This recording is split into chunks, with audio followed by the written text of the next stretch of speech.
Seka kunotura cheka chimedima Chandura yewe ndinodawo baby kare mbeduru inondipa lavu chero natworufu ndisingatyoke vanika kenduri rinondibata segirazi musherufu wakadiko kundiudza kuti vhini yavake muovha simba rehowe riri mumvura simba rangu murudo baby ndatonyura wakadiko kundiudza kuti vhini yavake muovha simba rehowe riri mumvura simba rangu murudo baby ndatonyura newe mudiwa wangu we taitoti tichachembedzana newe mudiwa wangu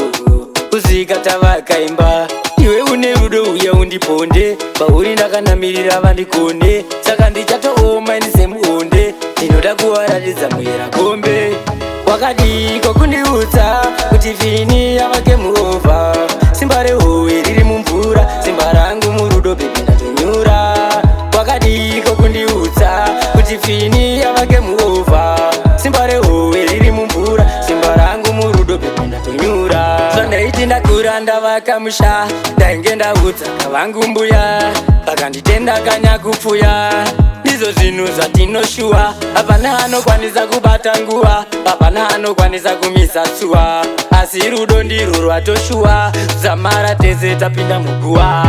wakadiko kundiudza kuti vhini yavake muovha simba rehowe riri mumvura simba rangu murudo baby ndatonyura wakadiko kundiudza kuti vhini yavake muovha simba rehowe riri mumvura simba rangu murudo baby ndatonyura newe mudiwa wangu we taitoti tichachembedzana newe mudiwa wangu kuzika tavakaimba iwe une rudo uya undiponde pauri ndakanamirira vandikonde saka ndichatooma ini semuonde ndinoda kuwaratidza muyera kombe wakadiko kundiudza kuti vhini yavake muovha simba rehowe riri mumvura simba rangu murudo baby ndatonyura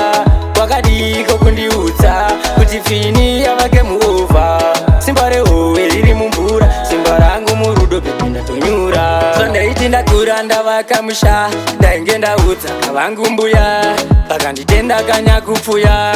ndizvo zvinhu zvatinoshuwa hapana anokwanisa kubata nguva hapana anokwanisa kumisa tsuwa asi rudo ndirwo rwatoshuwa zamara tese tapinda muguwa wakadiko kundiudza kuti vhini yavake muovha simba rehowe riri mumvura simba rangu murudo baby ndatonyura wakadiko kundiudza kuti vhini